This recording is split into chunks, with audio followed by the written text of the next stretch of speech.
प्रिय विद्यार्थियों, समय अपनी गति से चल रहा है, लेकिन महामारी के चलते ज़िंदगी में कुछ ठहराव सा आ गया है। लगभग 6 महीने निकल चुके हैं, सितंबर का महीना आ गया है और चारों तरफ भय का सा वातावरण व्याप्त है।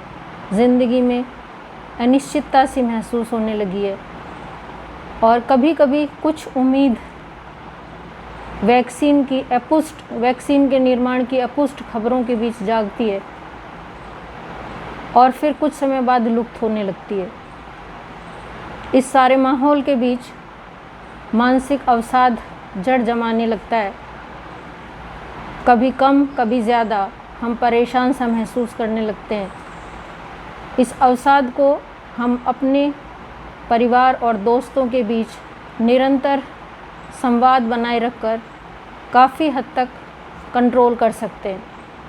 हम फ़ोन पर और घर में लगातार वातावरण को सकारात्मक बनाए रखने का प्रयास करें तो इस स्थिति को नियंत्रित रखा जा सकता है। दूसरी तरफ जैसे कि संभावनाएं व्यक्त की जा रही थी कि जैसे जैसे तापमान कम होगा, सर्दी बढ़ेगी, गर्मी कम होगी, तो महामारी का जो संक्रमण है वो फैलने की ज़्यादा संभावनाएं बढ़ेंगी और आशा अनुरूप अब परिणाम भी सामने आने लग गए हैं।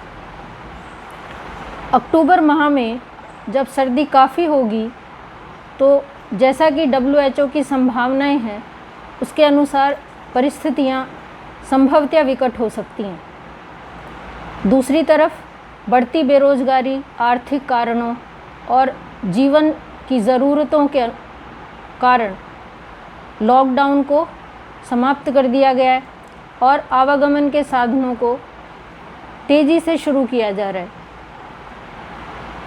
आवागमन के साधनों के शुरुआत के साथ ही आमजन में एक भ्रम की स्थिति पैदा होती है कि शायद परिस्थितियां सामान्य होने लगी हैं और ये जो भ्रम की स्थिति है ये परिस्थितियों को और ज़्यादा बिगाड़ सकती है, क्योंकि ऐसी स्थिति में हम असावधान हो जाते हैं।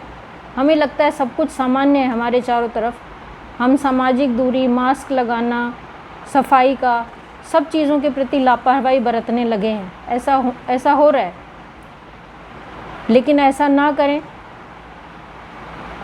जो परिस्थितियां हैं उनके अनुसार उनके प्रति आप सावधान रहें, सजग रहें। अपने परिवार के प्रत्येक व्यक्ति को, अपने आसपास रहने वाले हर व्यक्ति को इसके प्रति सजग करने का प्रयास करें। लॉकडाउन के समय जो परिस्थितियां थीं वो अभी बदली नहीं हैं और शायद उससे ज़्यादा विकट हो चली हैं। अतः अब हमें और भी ज़्यादा सावधान रहने की ज़रूरत है, क्योंकि लोगों ने बाहर निकलना अनावश्यक रूप से भी शुरू कर दिया है। अगर हम देखें तो समाज में और देश में जो जनसंख्या है, जो लोगों की भीड़ है, वहाँ हम एक व्यक्ति हैं सिर्फ, लेकिन परिवार का हर सदस्य परिवार के लिए एक व्यक्ति नहीं होता, वो उसके लिए अनमोल होता है।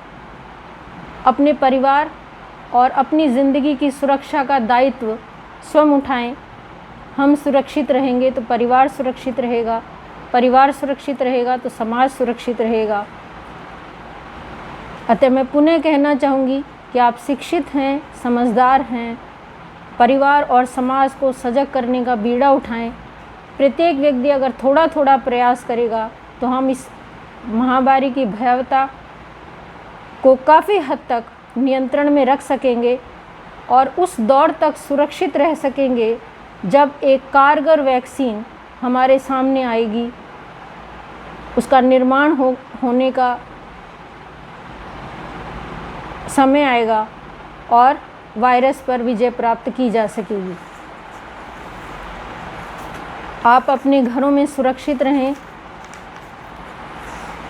निरंतर योग और प्राणायाम करें, मास्क अवश्य पहनें, उन्हें गले में नहीं लटकाएं, सोशल डिस्टेंसिंग का पालन करें, ताज़ा खाना खाएं, खूब पानी पिएं, हाथों को बार बार धोएं और ठंडी चीज़ों को खाने से बचें।